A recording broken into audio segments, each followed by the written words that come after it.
था मान्यवर, जब भारत की अर्थव्यवस्था का मजाक उड़ाया जाता था। क्या कहा जाता था कि 2% से ऊपर कभी ग्रो ही नहीं कर सकते। इसको कहा जाता this is a Hindu growth rate.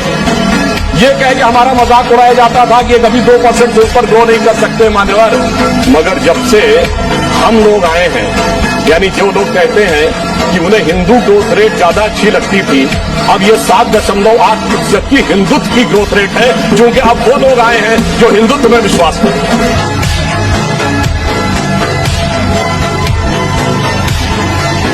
अब जब राम मंदिर बनने जा रहा है तो हम 5वीं बड़ी अर्थव्यवस्था है, चौथे बड़े स्टॉक एक्सचेंज है, तीसरे बड़े ऑटोमोबाइल मैन्युफैक्चर हैं, दूसरे बड़े मोबाइल के मैन्युफैक्चर हैं, इंफ्रास्ट्रक्चर में इन्वेस्ट करने वाले हम नंबर 1 के देश हैं और चांद के छूते कोने को छूने वाले देश भी बन गए हैं।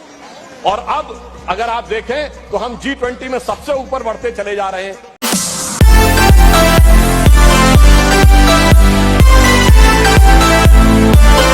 तो मस्जिद से मंदिर और फिर मंदिर से मस्जिद, क्या है ये पूरा कॉन्सेप्ट, आज देखते हैं हम इस अयोध्या वर्डिक्ट वीडियो में। सबसे पहले हे एवरीवन, मैं हूं दीपशिका और आप देख रहे हैं माइक्रोसैपियन एजुकेशन।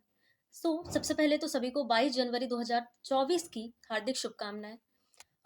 पूरा कॉन्सेप्ट समझने से पहले हम अयोध्या वर्डिक्ट मतलब अवध, उसकी हिस्ट्री थोड़ी सी देख लेते हैं और राम मंदिर की भी हिस्ट्री। राम मंदिर जो कहा जाता है कि यहाँ पर कहा जाता है क्या, बेसिकली है राम जी ने यहाँ पे राज किया। राम जी के बाद उनके बेटे कुश ने उनकी जन्मभूमि पर जन्मभूमि मंदिर का निर्माण करते हैं। उसके बाद अबाउट 44 पीढ़ियां राम जी की जो है वहां पे शासन करती हैं। इसके बाद ऐसा बताया जाता है कि 5th BC में वहां पे राजा विक्रमादित्य जो उस समय उज्जैन के राजा थे, वो वहां जाते हैं अवध में और वो देखते हैं कि इतना समय जब राम जी को जाए हुए हो गया है तो वो मंदिरों की हालत भी काफी जर्जर हो गई थी। ऐसा माना जाता है कि विक्रमादित्य ने ही 5th BC में वो जन्मभूमि मंदिर का दोबारा निर्माण किया। वो ही आगे जाकर बाद में विवादित मंदिर कहलाया। और 1528 में बाबर ने अपने जनरल को भेजकर, मीर बाकी जो बाबर के जनरल थे, उन्होंने मंदिर को तुड़वाकर जो है बाबरी मस्जिद का निर्माण करते हैं। कौन? मीर बाकी, जो कि हैं बाबर के जनरल। अब इस पूरे कॉन्सेप्ट को, पूरे जो घटनाक्रम हुआ था उसको समझने के लिए 3 टाइमलाइन हमें बेसिकली याद रखनी है। पहली टाइमलाइन जो है वो है 1528 की। 1528 वो समय है जिस समय बाबर के जो जनरल थे मीर बाकी, वो आते हैं अवध और वो राम मंदिर को गिराकर उसके ऊपर मस्जिद का निर्माण करते हैं। 1949 वो समय है जब मस्जिद का जो इनर पोर्शन है, जो मेन एरिया, जो हमारे हिंदू धर्म में जैसे गर्भगृह कहा जाता है, वहां पर रामलला की मूर्ति को प्लेस किया जाता है 1949 में। और उसके बाद दंगे होते हैं। 1992 ये सबसे बड़ा समय अगर माना जाता है, क्योंकि इस समय बहुत दंगे हुए। पहली चीज। दूसरी बात ये हुई कि इस समय बाबरी मस्जिद को डिमोलिश कर दिया गया कर सेवकों द्वारा। ठीक है, तो अब पूरा जो घटनाक्रम है, पूरे दंगे की शुरुआत कहाँ से होती है, किस तरीके से आगे प्रोसेस होती है, ये पूरी हम समझते हैं। हाँ, क्या होता है कि ये पूरे दंगे की शुरुआत होती है 1953 से। ठीक है। अच्छा, इसमें हमने जैसा कि देखा कि 5th BC में विक्रमादित्य ने इस मंदिर का निर्माण करा। उससे पहले कुश ने किया था, फिर 44 पीढ़ियों ने राज किया राम जी की। फिर विक्रमादित्य मंदिर का निर्माण करते हैं। फिर एक ऐसा भी कहा जाता है कि 1700 के समय राजा जय सिंह, जो कि जयपुर के राजा हुआ करते थे, उन्होंने सैयद भाइयों से ये कोशिश भी करी थी कि वो इस पूरा जो एरिया है जो राम मंदिर का, इसको अपने अंडर में ले लें, पर वो नहीं हो पाया। अच्छा, इस समय जो था जो मस्जिद का निर्माण ऑलरेडी हो चुका था। अब बात कुछ ऐसी है कि वहाँ के जो अवध के जो लोग हैं, उनका ऐसा मानना था कि ये जो मस्जिद का निर्माण जो किया गया है, वो मंदिर को तोड़कर किया है, राम मंदिर को तोड़कर। अब ये बात 1528 में बाबरी मस्जिद बना देता है। फिर मुगलों का शासन जाता है, अंग्रेजों का शासन भारत में आता है। उस समय तक लोगों का ये मानना था कि बाबर ने जो क्या किया है, मंदिर को तोड़ा है और मस्जिद बनाई है, तो हमें ये चाहिए कि हमारा मंदिर हमें वापस वहां पे बनाया जाए और ये मस्जिद हटा दी जाए। तो उस कारण क्या होता था, लोगों में आपस में दंगे स्टार्ट हो जाते हैं। तो पहले विवाद की शुरुआत होती है 1853 में। 1853 में जब नवाब वाजिद शाह नवाब हुआ करते थे, उस समय क्या होता है कि दंगे वापस भड़कने लगते हैं। वो पहला दंगा होता है हिंदू और मुसलमानों के बीच में। किसके चलते कि वहां पे मंदिर है भाई, हिंदुओं का कहना था मंदिर था, तोड़कर तुम लोगों ने मस्जिद बना ली है, मतलब बाबर ने मस्जिद बनाई है, तो वापस हमें मंदिर चाहिए। वहां पे पहली बार दंगा होता है। इसमें क्या होता है, क्योंकि उस समय ब्रिटिश का शासन था भारत में, तो ब्रिटिशर्स बीच में इंटरवीन करते हैं और वो क्या करते हैं कि जो अंदर वाला जहाँ पे बेसिकली मस्जिद बनी हुई थी वो पोर्शन जो है वो मुसलमानों को अलॉट कर देते हैं, और जो बाहर का एरिया जिसे राम चबूतरा के नाम से या सीता रसोई के नाम से जाता था उसे जो है वो हिंदुओं को अलॉट कर देते हैं।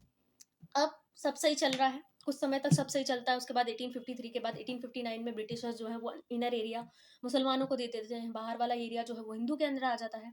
एवरीथिंग इज गोइंग फाइन, सब सही चल रहा है। 1885 में क्या होता है, महंत रघुवर दास जी क्या बोलते हैं कि भाई राम चबूतरे पे हम लोग हिंदू पूजा कर रहे हैं, हमें थोड़ी सी प्रॉब्लम आती है, तो हम ये चाहते हैं कि वो जो आउटर एरिया है वहां पे हम क्या करें, छत बनाएं। छत का कंस्ट्रक्शन उनको चाहिए था, तो वो एक ऐसे अपना जो इच्छा है वो उसको वहां पर रखते हैं। ठीक है, अब सब सही चल रहा है, छत वाला वो उस पर कुछ इतना खास वो हुआ नहीं था, छत बन भी नहीं पाई। अब घड़ी आती है 1949 पे। 1949 को समझते हैं, 23 दिसंबर 1949। 23 दिसंबर 1949 को क्या होता है कि जो मस्जिद का जो इनर पोर्शन है वहां पे रामलला की मूर्ति रख दी जाती है यहाँ, या ऐसा भी कहा जाता है, उसको इस तरीके से दिखाया गया कि वहां पे जो राम जी हैं वो अपने आप प्रकट हो गए थे, उनकी मूर्ति, इस तरीके भी चीजें कहा जाती हैं। अब इससे क्या हुआ कि हिंदुओं ने वहां पे अंदर मस्जिद के अंदर पूजा करना स्टार्ट कर दिया, दंगे भड़क गए पूरे में। तो गवर्नमेंट ने क्या करा, पूरे एरिया में बैन लगा दिया कि ना तो हिंदू वहां पर जाएंगे और ना ही मुसलमान वहां पर जाएंगे। अब पूरा बैन हो गया। अब क्या होता है 1950 में जो रघुवीर दास जिन्होंने छत बनाने के लिए अपनी रखी थी एक इच्छा, वो ही क्या करते हैं, केस लगा देते हैं कोर्ट में। अब ये पहली बार एक मुद्दा जो है वो पूरा कोर्ट में जा रहा है 1950 में, 1950 में। वो ये बोलते हैं कि भाई हिंदुओं को पूजा करने का अधिकार है, तुम हमें हमारा मंदिर खोल दो, हमारी जगह खोल दो, तो हम पूजा करेंगे। सेम टू सेम वहां पे एक निर्मोही अखाड़ा था, जो पूरा जो राम चबूतरा वाले एरिया था उसमें पूजा पाठ सारी चीजें जो है वो निर्मोही अखाड़ा करता था उस समय। तो ये क्या करता है, ये भी कोर्ट में चला जाता है 1959 में, 9 साल बाद। ठीक है, संत रघुवीर दास के 9 साल बाद ये जाता है कोर्ट में और केस करता है कि भाई पूरा एरिया जो है वो हिंदू पोजीशन का है, पूरा एरिया हिंदू को दो ताकि हम अपना मंदिर बनाएंगे, हम पूजा करेंगे। सेम सुन्नी वक्फ बोर्ड 1961 में 2 साल बाद वो भी जाके केस कर देता है कोर्ट में कि भाई ये एरिया मस्जिद थी, यहाँ पे मस्जिद है, हमें दे दो हमारे एरिया, हम करेंगे भाई सब काम। ठीक है, अब क्या होता है, ये सारी चीजें तो कोर्ट के अंदर चल रही थी, केसेस लगते हैं कोर्ट के अंदर। कौन कौन लगाता है, हमारा रघुवीर दास जी लगाते हैं, निर्मोही अखाड़ा लगाता है, और सुन्नी वक्फ बोर्ड लगाता है। ये चीजें तो चल रही थी कोर्ट के अंदर। इसके साथ साथ कोर्ट के बाहर भी कुछ ग्रुप्स बन रहे थे। तो ग्रुप एक बन रहा था विश्व हिंदू परिषद। अब क्या होता है, विश्व हिंदू परिषद बाहर चलता है, ये सारी चीजें मतलब बाहर कोशिश कर रहे हैं पूरे मुद्दे को सुलझाने की। इसके साथ में क्या होता है कि 1986 में अब सारी जो केस 1950 में, 1959 में, 1961 में सारे केस जो लगते हैं वो फैजाबाद हाई कोर्ट में लग जाते हैं। और फैजाबाद हाई कोर्ट जो है वो एक फैसला घोषित कर देता है सन 1986 में। वो कहता है कि हिंदुओं को पूजा अलाउ कर देता है। कौन? फैजाबाद कोर्ट। हिंदुओं को पूजा अलाउ कर रहा है फैजाबाद कोर्ट। अब क्या होता है, मुसलमानों को लगता है ये तो गलत हो गया, तो वो भी एक अपना कमेटी बनाते हैं और उस कमेटी को कहते हैं बाबरी मस्जिद एक्शन कमेटी। और वो क्या बोलते हैं, भाई यहाँ पे मस्जिद है तो फुल पोजीशन हमें दे दो, ये हम देख लेंगे, हमको पूरा एरिया अलॉट करना चाहिए। ठीक है, अब क्या होता है कि 1989 में रामलला विराजमान करके एक ग्रुप बनता है, और ये जो था ये केस लगाते हैं ये भी कोर्ट में, और ये जो है वो मूर्ति जो प्रकट हुई थी उसकी तरफ से ये पूरा केस लड़ा जाता है। रामलला विराजमान वो केस लगाता है 1986 में कि हमें पूरा एरिया जो है, मूर्ति यहाँ पे प्रकट हो गई है, राम जी आ गए हैं, तो ये पूरा एरिया जो है वो हमें अलॉट कर दो, हम मंदिर बनाएंगे वहां पे। ठीक है, सारी चीजें आगे चल रही हैं, चुपचाप सारे काम हो रहे हैं, हिंदुओं को पूजा अलॉट हो गई, पूजा की जा रही है। अब मामला अगेन बिगड़ता है 1990 में। 1990 में क्या होता है, लाल कृष्ण अडवाणी जी वो क्या करते हैं, एक रथ यात्रा करते हैं गुजरात के सोमनाथ से लेके अवध तक, अयोध्या तक। ठीक है, हालांकि वो यात्रा पूरी नहीं हो पाती है, बिहार में उन्हें गिरफ्तार कर लिया जाता है। अच्छा, इस समय क्या था, उत्तर प्रदेश में कल्याण सिंह की गवर्नमेंट थी, मिस्टर कल्याण सिंह की गवर्नमेंट थी। वो क्या करते हैं, सेम काम जो पहले किया गया था 1949 में, वो सेम चीज करते हैं कि पूरे एरिया पे वो बैन लगा देते हैं सिचुएशन को कंट्रोल करने के लिए। अब 1990 में रथ यात्रा नहीं हो पाती है लाल कृष्ण अडवाणी जी की। इसमें क्या होता है कि इसके बाद क्या होता है कि 6 दिसंबर 1992, अब आगे समय जाता है, बीच में और बहुत सारी घटनाएं होती हैं। हम मेन मुद्दे की बात करते हैं तो 6 दिसंबर 1992 को क्या होता है कि कुछ कर सेवक मिलकर, कुछ नहीं ज्यादा ही तादाद में वो कर सेवक थे, कर सेवक मिलकर क्या करते हैं कि बाबरी मस्जिद को गिरा देते हैं, डिमोलिश कर देते हैं। अब जैसे ये डिमोलिश करते हैं तो सिर्फ अवध, अयोध्या या उत्तर प्रदेश में दंगे नहीं होते, बल्कि पूरे भारत में दंगे होना शुरू हो जाते हैं। गवर्नमेंट पूरे एरिया में बैन लगा देती है, कर्फ्यू वाली स्थिति आ जाती है, इवन कर्फ्यू लगता भी है। उस समय, ठीक है, कंट्रोल करने के लिए। और गवर्नमेंट क्या करती है कि लिबरल कमीशन बनाती है, रिपोर्ट पूरा जो घटनाक्रम हो रहा है उसकी इंक्वायरी करने के लिए एक लिबरल कमीशन का गठन करती है गवर्नमेंट, ठीक है। कब करती है? 16 दिसंबर 1992। 6 दिसंबर 1992 को मस्जिद गिरती है और 16 दिसंबर 1992 को लिबरल कमीशन का गठन होता है। इसके साथ में हमने उत्तर प्रदेश में तो देखा कल्याण सिंह की गवर्नमेंट है, वहीं अगर भारत की बात करें तो भारत में ओवरऑल सेंट्रल में नरसिम्हा राव की गवर्नमेंट थी, सेंट्रल गवर्नमेंट। वो एक सुझाव रखते हैं कि भाई ऐसा करते हैं कि वो पूरा जो एरिया है, कुछ एरिया में मंदिर, कुछ एरिया में मस्जिद, कुछ एरिया में म्यूजियम, कुछ एरिया में लाइब्रेरी बना के पूरा टूरिज्म प्लेसेस को बना देते हैं। हालांकि कहीं से कहीं तक भी एक्सेप्टेबल था नहीं और एक्सेप्ट किया भी नहीं गया, ठीक है। ये तो वही बात होगी ना, आप मांग कुछ रहे हो और आपको दे कुछ रहे हैं, तो वो एक्सेप्टेबल चीज नहीं थी। अब ये सारा घटनाक्रम चल रहा है आगे, सब चीजें चल रही हैं। अब क्या होता है, 2002 में अटल बिहारी जी की गवर्नमेंट आती है। अटल बिहारी जी गवर्नमेंट जैसे ही आती है तो वो एक विभाग बनाती है जिसको अयोध्या विभाग के नाम से जाना जाता है। और वो ये बोलते हैं कि नेगोशिएशन के माध्यम से उस विभाग को ये सौंपा जाता है ये काम कि नेगोशिएशन के माध्यम से इस पूरे कॉन्फ्लिक्ट को आप जो है वो रिजॉल्व करने की कोशिश करो, इसको रिजॉल्व करो, जो कि पॉसिबल नहीं हो पा रहा है अभी तक नहीं हो पा रहा है। तो अयोध्या विभाग क्या करता है, सबसे पहला काम अयोध्या विभाग जो इलाहाबाद हाई कोर्ट है उसमें 3 जजेस की एक बेंच बिठाता है और इलाहाबाद हाई कोर्ट को ये ऑर्डर देता है कि 3 जजेस की एक बेंच जो इस पे पूरा जो है वो निर्णय लेंगे, ठीक है। इलाहाबाद हाई कोर्ट जो है वो क्या करता है, archaeological survey of India ASI को कहता है कि आप पूरे जो क्या वहाँ पे मंदिर है, मस्जिद है, मंदिर था, तो ये पूरा जो है इसका रिपोर्ट बनाओ और हमें सबमिट करो ताकि हम कोई फैसला ले सकें।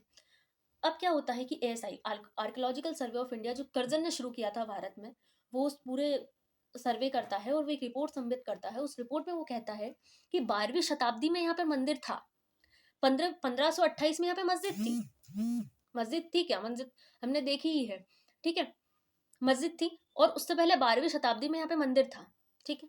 उससे बीच के जो 300 साल हैं उसमें क्या हुआ हमें नहीं पता। इस तरीके का डिसीजन जो है वो एएसआई सबमिट करता है इलाहाबाद हाई कोर्ट में।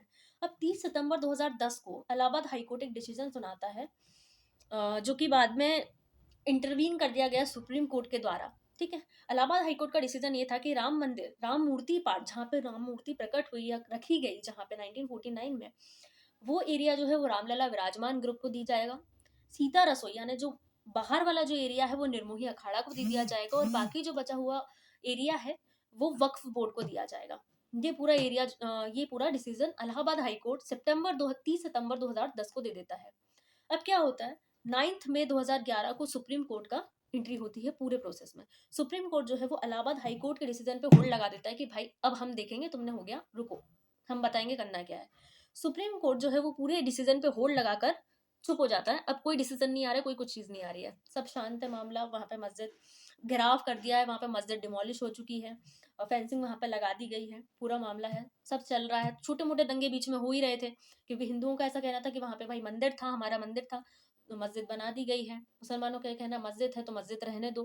ये सारी चीजें चल रही हैं। इस बीच में क्या होता है, सुब्रमण्यम स्वामी जी क्या करते हैं, 2016 में, फरवरी 2016 में सुप्रीम कोर्ट में केस लगाते हैं और वो कहते हैं कि जो अयोध्या वाला जो केस है, अयोध्या वर्डिक्ट जो है, राम मंदिर का जो केस है, इसको फाइनलाइज करो, इस पे कोई डिसीजन दो। ये कहते हैं हमारे सुब्रमण्यम स्वामी जी, ठीक है। मार्च 2017 में जो केएस केलकर उस समय के चीफ जस्टिस हुआ करते थे सुप्रीम कोर्ट को, वो ये कहते हैं कि भाई ये जो मामला है ना, इसको तुम लोग कोर्ट के बाहर ही सुलझा लो, क्योंकि कोर्ट में जब भी कोई चीज का फैसला होता है तो एक ग्रुप हमेशा हारता है और एक ग्रुप हमेशा जीतता है। अब ऐसा फैसला कर क्या फायदा जिससे देश में दंगे हो जाए, ठीक है। तो हम स्टार्टिंग से ये कोशिश की जा रही थी कि जो फैसला है वो कोर्ट के बाहर हो जाए, बल्कि वो पॉसिबल नहीं हो पा रहा था। आखिरी में केएस केलकर जी जो हैं चीफ जस्टिस ऑफ इंडिया उस समय के, वो भी यही बात प्रस्ताव रखते हैं।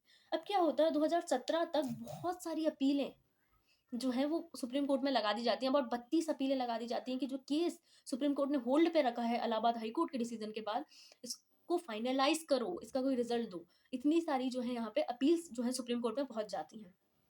अब क्या होता है, सुप्रीम कोर्ट एक पास करता है और वो कहता है कि 2019 में सुप्रीम कोर्ट अपना निर्णय लेगा, अपना डिसीजन देगा, ठीक है। आगे बात बढ़ती है, सुप्रीम कोर्ट का डिसीजन देखते हैं क्या आता है आगे। क्या होता है, सुप्रीम कोर्ट जो है वो 5 जजेस की एक बेंच बिठाता है। जैसे इलाहाबाद हाई कोर्ट ने 3 जजेस की बेंच बिठाई थी, वैसे सेम सुप्रीम कोर्ट जो है वो 5 जजेस की बेंच बिठाता है, जिसमें जस्टिस रंगन गोगोई, जस्टिस शरद अरविंद बोबड़े, DY चंद्रचूड़, अशोक भूषण, अब्दुल नाजीर। ठीक है, ये 5 जजेस थे, 5 चीफ जस्टिस थे उस समय के। और उस समय उन्होंने बेंच बिठाई सुप्रीम कोर्ट ने।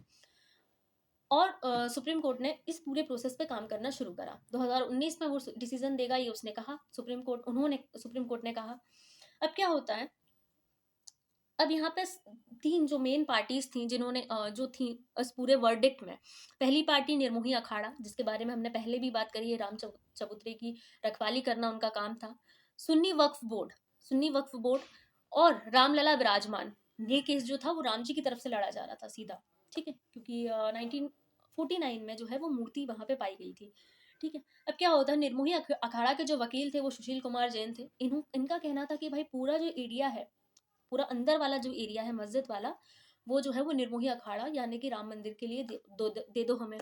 ठीक है, सुन्नी वक्फ बोर्ड का ये कहना था कि भाई मस्जिद वाला तो ठीक ही है, और जो मस्जिद हमारी तोड़ी है उसका रिकंस्ट्रक्शन करा कर दो, ये सुन्नी वक्फ बोर्ड का कहना था। वही रामलला विराजमान का ये कहना था कि भाई पूरा एरिया जो है वो राम जी का है, राम जी प्रकट हुए हैं, पूरा एरिया जो है वो हिंदुओं के अंदर आना चाहिए। ठीक है, अब क्या होता है, सुप्रीम कोर्ट एक मोल्डिंग ऑफ रिलीफ जमा करने के लिए कहता है इन तीनों ग्रुप्स को। होल्डिंग ऑफ रिलीफ का बेसिकली मतलब ये होता है कि भाई ये नहीं चाहिए तो कुछ और ले लो, मान लो ये नहीं मिलता है तो कुछ और ले लो। इसको ऐसे समझिए कि हम अपने पापा से किसी चीज़ के लिए जिद करते हैं, वो उनके बजट में नहीं है, वो हमें नहीं ला कर दे सकते, तो वो हमें कहेंगे कि बेटा ये मत लो, इसके बदले में कुछ और ले लो। मान लो मैं उनसे आईफोन मांग रही हूँ तो एंड्रॉइड तो दिलाई देंगे। ठीक है, तो वो इस तरीके का था कि भाई अगर ये नहीं हो पा रहा है तो कुछ और, तो उसको लीगल लैंग्वेज में मोल्डिंग ऑफ रिलीफ कहा जाता है। ये सारी चीज़ें होती हैं, आगे प्रोसेस होते हैं। अब सुप्रीम कोर्ट जो है वो अपना जजमेंट देता है फाइनली 2019 में। ठीक है, 9 नवंबर 2019 में सुप्रीम कोर्ट ये कहता है कि ना तो ये डिसीजन जो है वो लोगों के कहने, लोगों के विश्वास पर लिया गया है कि यहाँ पे राम मंदिर था। ठीक है, और ना ही ये डिसीजन जो है वो आर्कियोलॉजिकल सर्वे ऑफ इंडिया के रिपोर्ट्स पर लिया गया है। ठीक है, ये डिसीजन एविडेंसेस के बेसिस पर लिया गया है। आगे सुप्रीम कोर्ट कहता है कि यहाँ पे 1528 में मस्जिद थी ना, तभी तो वो टूटी 1992 में। ठीक है, और साथ में हिंदुओं को पूजा करना भी अलाउ था, क्योंकि हम देखते हैं कि मस्जिद वहां पर है और आसपास राम चबूतरे पे हिंदू पूजा कर रहे हैं। ठीक है, तो अब अगर वो कहता है कि अगर हम यहाँ पे नमाज अदा करने का, वो 400 साल से ऑलमोस्ट जो है वो मुसलमानों ने वहाँ पे नमाज अदा करी है, हिंदुओं ने वहाँ पे पूजा करी है, अगर हम एक को वहाँ पे अलॉट करते हैं एकदम से, तो दूसरे का राइट टू वर्शिप डिप्राइव होता है उसके कारण। सुप्रीम कोर्ट ये फैसला देता है कि अबाउट 2.77 करोड़ 77 एकड़ एरिया जो है वो रामलला विराजमान को दिया जाएगा, मस्जिद वाला। वो पूरा एरिया जो है वो रामलला विराजमान को सौंपा गया, 2.77 एकड़। वहीं 5 एकड़ जो एरिया है वो सुन्नी वक्फ बोर्ड को दिया गया। इस तरीके से पूरा फैसला आता है 9 नवंबर 2019 को। आई होप आपको समझ में आया होगा ये वीडियो। अगर आपको पसंद आया है और वीडियो समझ में आया हो, पूरा वर्डिक्ट अगर मैं समझाने में सफल रही हूँ, तो वीडियो को प्लीज़ लाइक करना, चैनल को सब्सक्राइब करना एंड शेयर करना वीडियो को ज़्यादा से ज़्यादा, ताकि हम 22 जनवरी 2024 को खुशियाँ तो मनाएं ही, साथ में जान भी पाएँ कि कितना संघर्ष हुआ है इस पूरे प्रोसेस के बीच में, और क्या क्या घटनाएं हुई हैं, कितने दंगे हुए हैं, क्या क्या प्रोसेस हुई है, कितने लोगों ने लड़ाई करी है इस चीज़ को पाने में, ये पूरा जो मुकाम हासिल हुआ है इसको पाने में। ठीक है, जय श्री राम।